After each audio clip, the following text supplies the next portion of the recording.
The scripture story, as Molly referenced in the children's sermon, is about the man born blind and Jesus healing him. And if we just heard that, we would think, oh, I know that story. And it's kind of as simple as that. Jesus came across this man. He was wandering with his disciples. He healed him. But that's not where the story ends. And if you look at the whole lecture, as a matter of fact, that's only a tiny portion. Because there's the healing, and then there's all the reaction to the healing. And I'm going to read the whole thing. It's kind of long, but I want you to hear the whole story. Walking down the street, Jesus saw a man blind from birth. His disciples asked, "Rabbi, who sinned, this man or his parents, causing him to be born blind?" Jesus said, "You're asking the wrong question. You're looking for someone to blame. There is no such cause and effect here. Look instead for what God can do. We need to be energetically at work for the one who sent me here, working while the sun shines. When night falls, the workday is over. For as long as I am in the world, there is plenty of light. I am the world's light." He said this, and then spit in the dust, made a clay paste with the saliva, rubbed the paste on the blind man's eyes, and said, "Go wash at the pool of Siloam," which means sent. The man went and washed and saw. Soon the town was buzzing. His relatives and those who year after year had seen him as a blind man begging were saying, "Why, isn't this the man we knew who sat here and begged?" Others said, "It's him all right." But others objected. "It's not the same man, it just looks like him." He said, "The man, it's me, the very one." They said, "How did you get your eyes opened?" "A man named Jesus made a paste and rubbed it on my eyes and told me, 'Go to Siloam and wash.' I did what he said. When I washed, I saw." "So where is he?" "I don't know." They marched the man to the Pharisees. This day when Jesus made the paste and healed his blindness was the Sabbath. The Pharisees grilled him again on how he had come to see. He said, "He put a clay paste on my eyes and I washed, and now I see." Some of the Pharisees said, "Well, obviously this man can't be from God. He doesn't keep the Sabbath." Others countered, "How can a bad man do miraculous, God-revealing things like this?" There was a split in their ranks. They came back to the blind man. "You're the expert. He opened your eyes. What do you say about him?" The man said, "He's a prophet." The Jews didn't believe it, didn't believe the man was blind to begin with. So they called the parents of the man, now bright-eyed with sight. They asked him, "Is this your son, the one who you say was born blind? How is it that he now sees?" His parents said, "Well, we know he's our son, and we know he is born blind, but we don't know how he came to see, haven't a clue about how he opened his eyes. Why don't you ask him? He's a grown man and can speak for himself." His parents were talking like this because they were intimidated by the Jewish leaders, who had already decided that anyone who took a stand that this was the Messiah would be kicked out of the meeting place. That's why his parents said, "Ask him, he's a grown man." They called the man back a second time, the man who had been blind, and told him, "Give credit to God. We know this man is an imposter," referring to Jesus. The man replied, "I don't know anything one way or the other, but I know one thing for sure. I was blind. Now I can see." They said, "What did he do to you? How did he open your eyes?" "I've told you over and over, and you haven't listened. Why do you want to hear it again? Are you eager to become his disciple?" With that, they jumped all over him. "You might be a disciple of man, but we're disciples of Moses. We know for sure that God spoke to Moses, but we have no idea where this man even comes from." The man replied, "This is amazing. You claim to know nothing about him, but the fact is he opened my eyes. It's well known that God isn't at the beck and call of sinners, but listens carefully to anyone who lives in reverence and does his will. That someone opened the eyes of a man born blind has never been heard of, ever. If this man didn't come from God, he wouldn't be able to do anything." They said, You are nothing but dirt. How dare you take that tone with us? Then they threw him out in the street. Jesus heard that they had thrown him out and went and found him. He asked him, "Do you believe in the Son of Man?" The man said, "Point him out to me, sir, so that I can believe in him." Jesus said, "You're looking right at him. Don't you recognize my voice?" "Master, I believe," the man said, and worshiped him. Jesus then said, "I came into the world to bring everything into the clear light of day, making all the distinctions clear so that those who have never seen will see, and those who have made a great pretense of seeing will be exposed as blind." Some Pharisees overheard him and said, "Does that mean you're calling us blind?" Jesus said, "If you were really blind, you would be blameless. But since you claim to see everything so well, you're accountable for every fault and failure." Derek and Amar are going to do another version of the story, music, from the man who was born blind's point of view.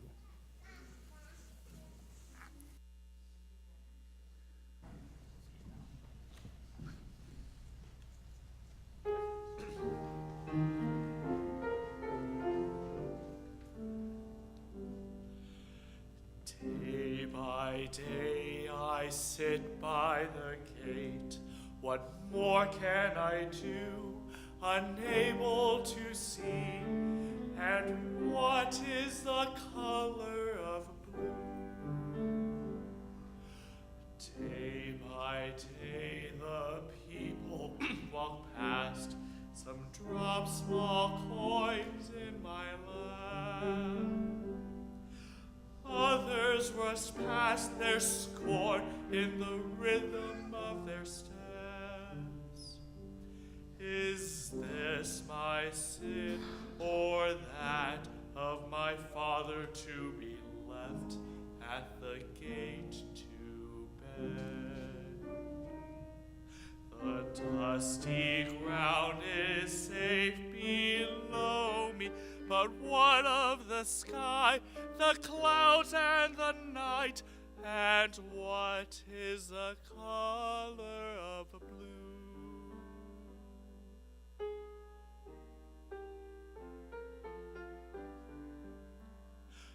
As I sat one day in the very same spot, I heard the steps of several approach, again to snatch the few coins I had, or the gawkers with their pity like a smothering cloak. They stopped and I could feel their attention on me. I pulled in close to the wall, but one stepped forward with a touch like a breeze. He gentled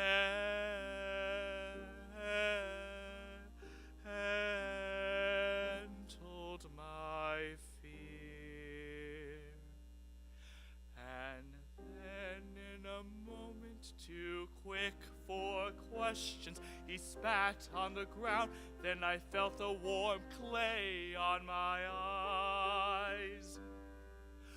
Who is this man, and what is he doing, and why isn't me, and what is the color of blue?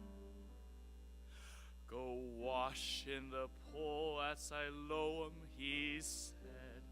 The mud caked on my face, I struggled to the water. So cool on my feet and my hands and my brow, as my eyes were free of their earthly mouths, came a flash like a knife, and I cried out in wonder and pain. and slowly I knew the impossible truth. I could see, I could see, I could see.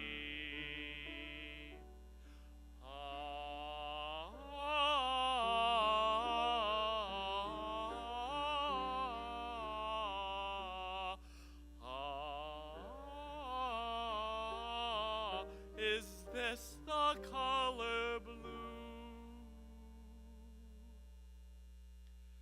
I wish this tale could end right there.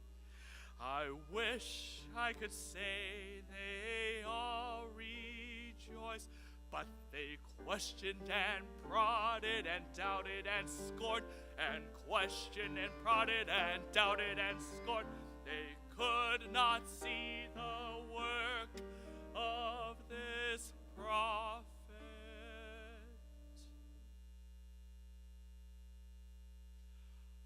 I could now see, but they became blind. And what is the color of truth?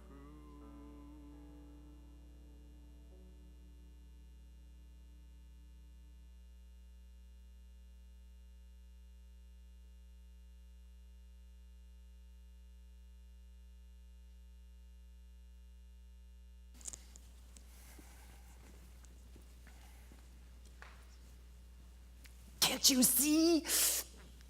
Do you ever have that voice in your head? Can't you see? I mean, I never use that voice out loud. At least I hope not. But I know it's in there. Can't you see? You know, we're talking about seeing and vision, and I want to kind of acknowledge right at the beginning that sight is an amazing phenomenon, and it doesn't work the same way for all people. And ultimately, we're not really talking just about sight. We're talking about perceiving. We're talking about perceiving and knowing. And we're talking about perceiving and knowing and authority. So even though this story uses blindness as a metaphor and seeing as a metaphor, and that I will continue to use that language, really, what we should think is, as we're thinking about this, is all the ways that we receive information, all the ways that we discern what is real, what is true, which is not just with our eyes, but with all of our senses, all of our body, all of our heart and soul and mind. Can't you see? I mean, this story is just full of all the ways that we can see and not see, the ways that we can have the truth right in front of our very faces and still not quite believe it because it just doesn't match up with our sense of reality. It shows us how we can see things and we will not see them because that is completely different from what we really believe, what we stand for, what we've come to understand through our own experience. You know, personally, I think we should give ourselves a lot of credit anytime we can see the world from somebody else's point of view. And it was interesting, you know, one of the things about this slightly improvisational thing that I do when I preach and when I work this way is that I said that little thing about the man born blind having a point of view. I hadn't thought of that before I had said it, but think about that. That man had a point of view, as many of us do. Can't you see? Can't you see my point of view? My point of view, which is right? Did I say that out loud?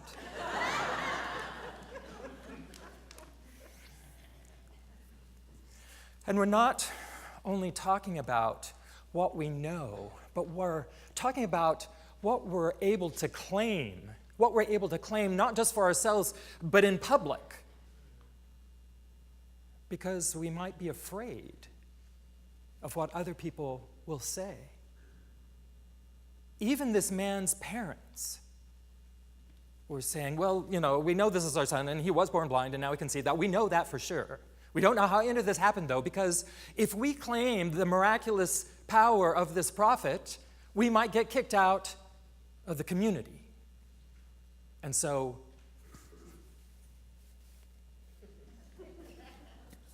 we're not going to see.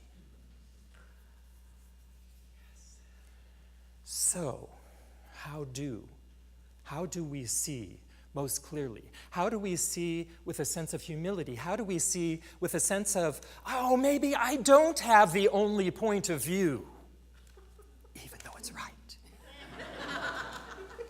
Can't you see? Can't you see my point of view, which is right?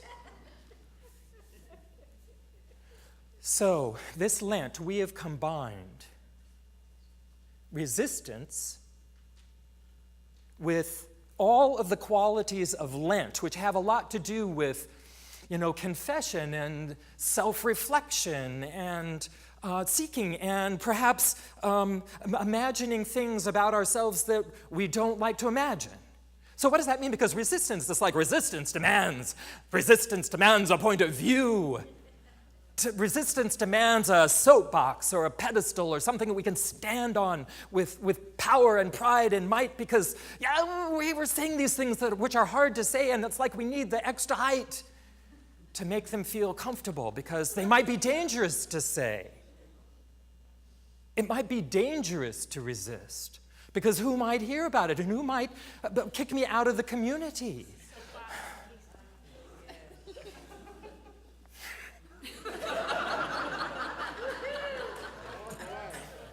It's such a small difference, but you can tell.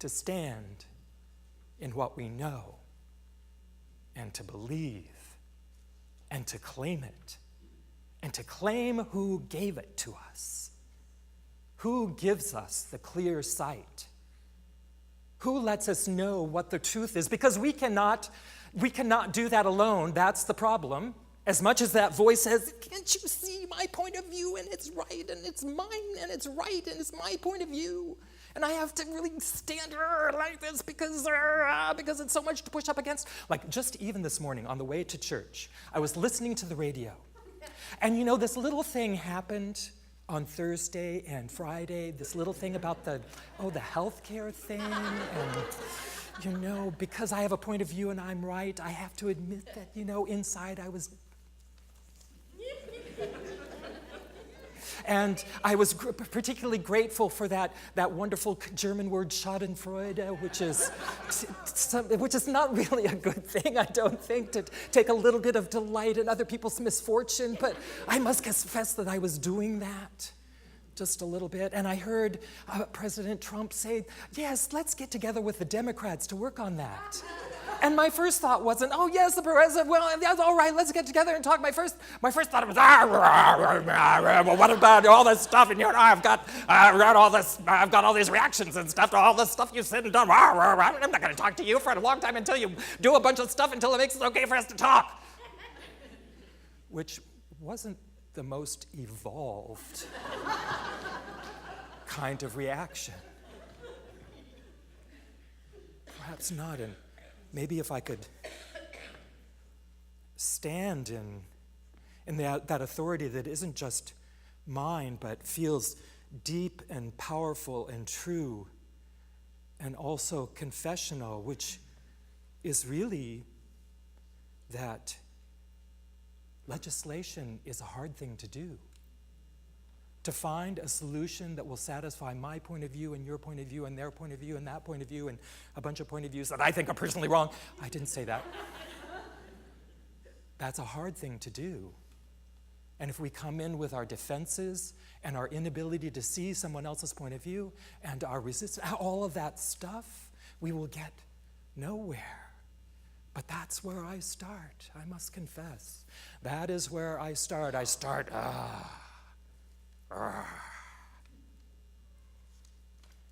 But Lent is calling us maybe to, settle into something that we couldn't possibly understand. Maybe it isn't about being high, maybe it's about getting low. And we don't do this in our tradition. But I've watched priests who are about to be ordained prostrate themselves on the floor.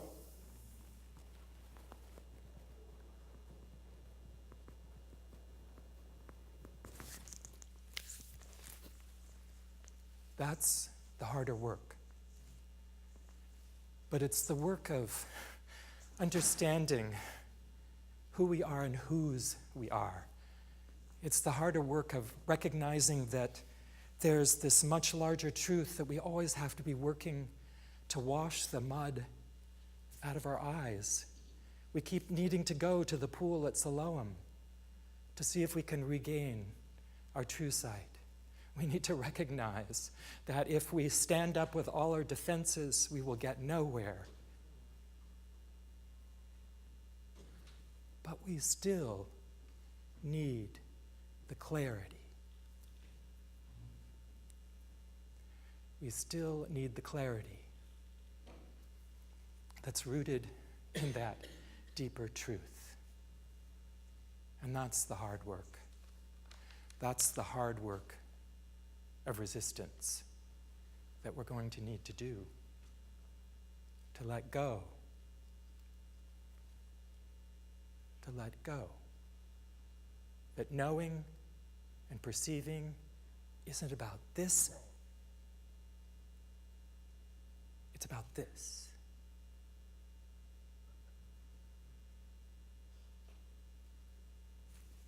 Can't you see?